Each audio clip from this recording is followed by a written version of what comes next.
उद्देश्य। इस पाठ के अंत में आप निम्नलिखित सीखने में सक्षम हो जाएंगे। सूचकांक का अर्थ जानने में, कुछ व्यापक रूप से प्रयुक्त सूचकांकों के उपयोग से परिचित होने में, विभिन्न विधियों का उपयोग करके सूचकांक का परिकलन करने में, सूचकांक से जुड़ी सीमाओं की पहचानने में।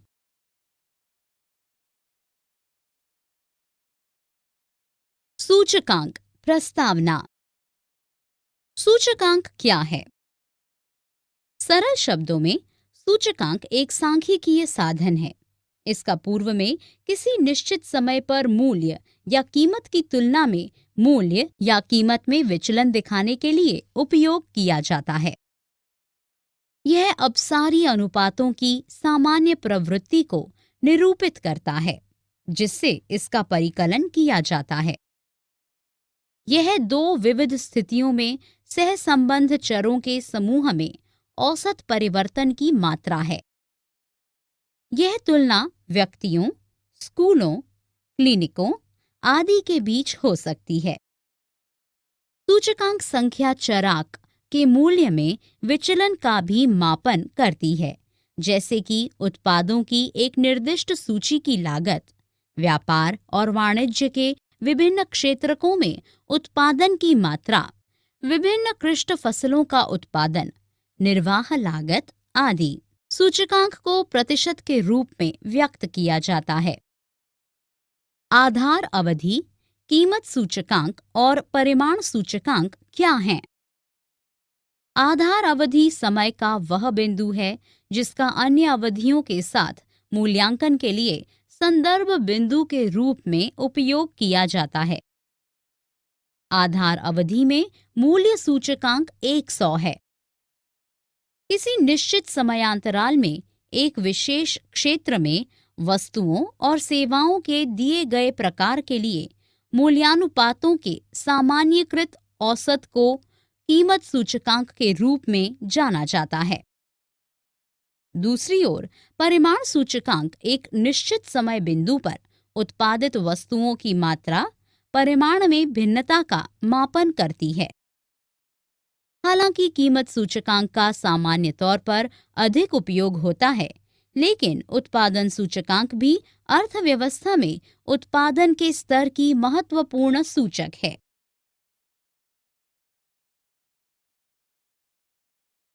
सूचकांक की रचना। सर्वप्रथम सूचकांक की रचना के उद्देश्य का उल्लेख करना उचित होगा। सूचकांक की अनियोजित रचना समय और परिश्रम की बर्बादी होगी। सबसे पहले आधार वर्ष का चयन आवश्यक है और यह ध्यान रखना चाहिए कि आधार वर्ष वर्तमान वर्ष से दूर नहीं होना चाहिए। सूचकांक की रचना में केवल वर्गीकृत चीजों को शामिल किया जाना चाहिए ताकि निश्चित निष्कर्ष तक पहुंचा जा सके, जहां मानक परिशुद्धता बनाए रखी जाती है। सूचकांक रचना की विधियां। सूचकांक की रचना करने की दो अलग अलग विधियां हैं। समूहित विधि का उपयोग करके और मूल्यानुपातों की माध्य विधि द्वारा इसका परिकलन किया जा सकता है। सरल समूहित विधि।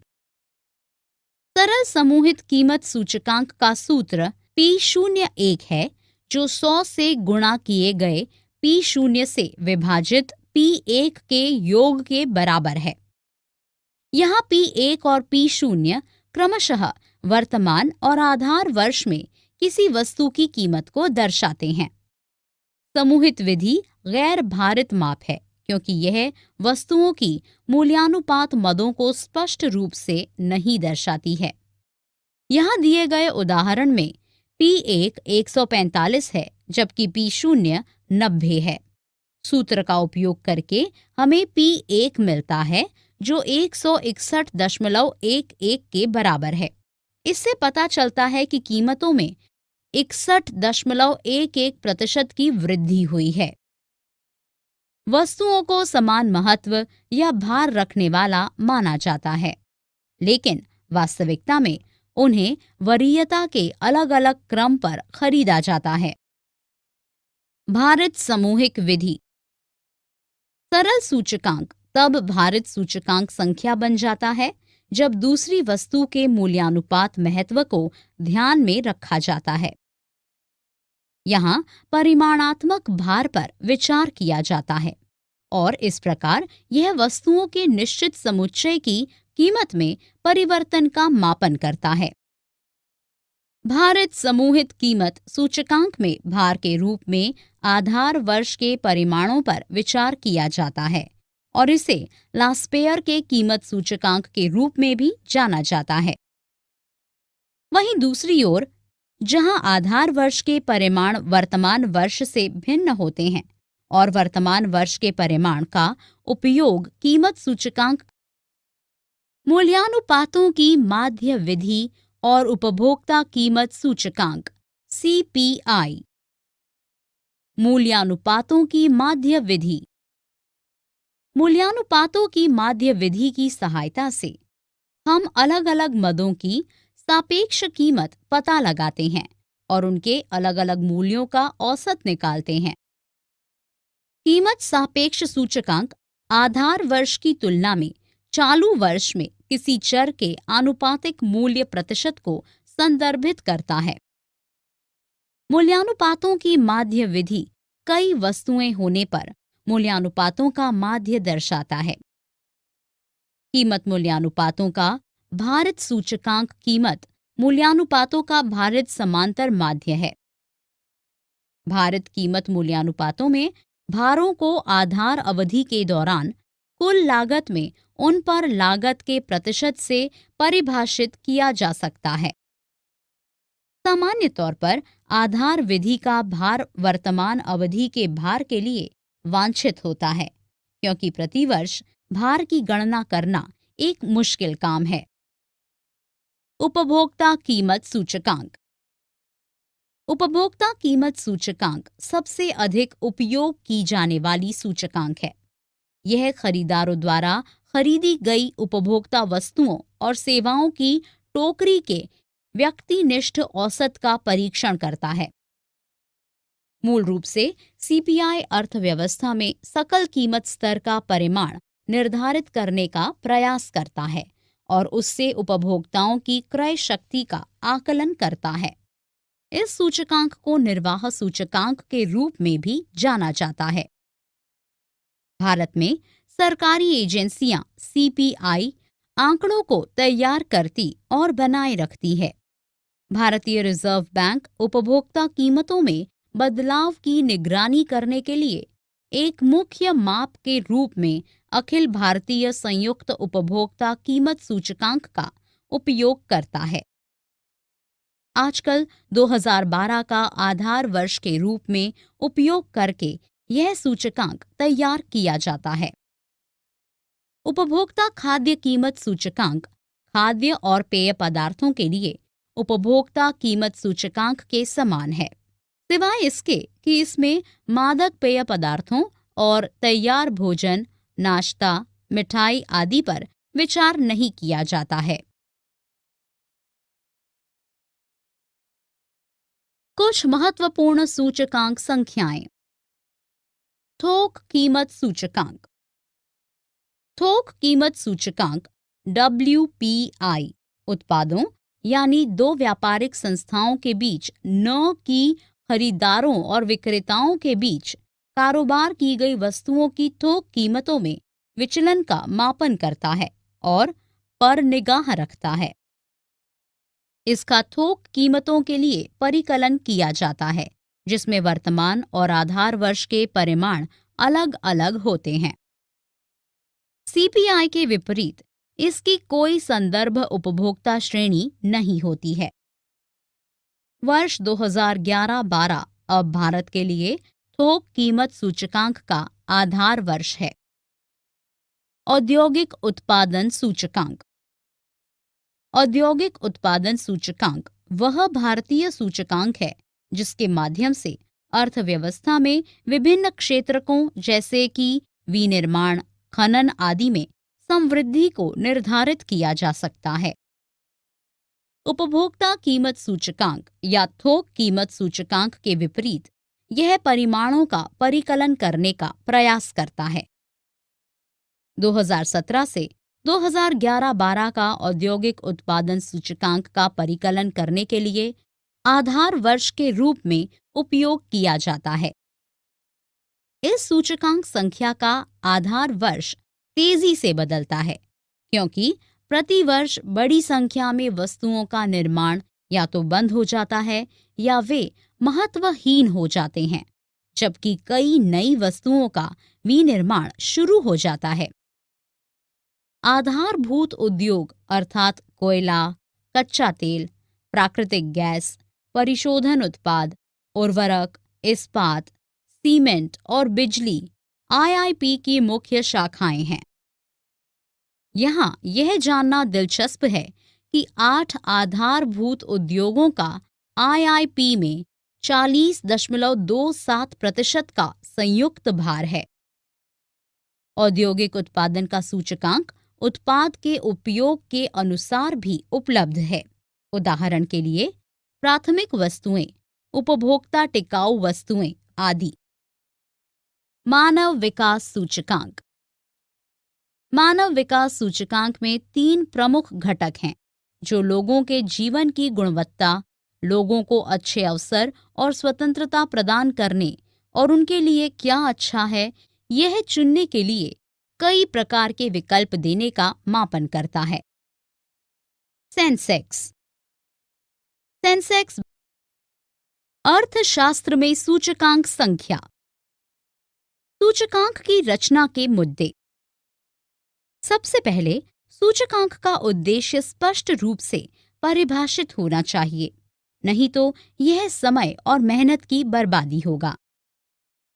सूचकांकों की रचना के दौरान कई मुद्दे सामने आते हैं, जो उदाहरण के लिए आंकड़ों के स्रोतों का चयन, आधार वर्ष का निर्धारण और कई मदों का चयन है। परिशुद्धता बनाए रखने के लिए निष्पक्ष कीमतों की आवश्यकता होती है। साथ ही केवल विश्वसनीय स्रोतों का उपयोग करके आंकड़ों को एकत्रित करना होता है। अर्थशास्त्र में सूचकांक संख्या। सूचकांक आंकड़ों को आसानी से प्रदर्शित करने का एक उपयोगी साधन है और साथ ही यह तुलना को भी आसान बनाता है। आधार मान में हमेशा 100 की सूचकांक संख्या होती है और इस प्रकार सूचकांक को 100 गुना के रूप में व्यक्त किया जाता है। सीपीआई का उपयोग उपभोक्ताओं की क्रय शक्ति निर्धारित करने के लिए किया जाता है। डब्ल्यूपीआई का उपयोग मुद्रास्फीति की दर का मापन करने के लिए किया जाता है। आईआईपी औद्योगिक इकाई में उत्पादन में बदलाव के बारे में परिमाणात्मक आंकड़ा देता है।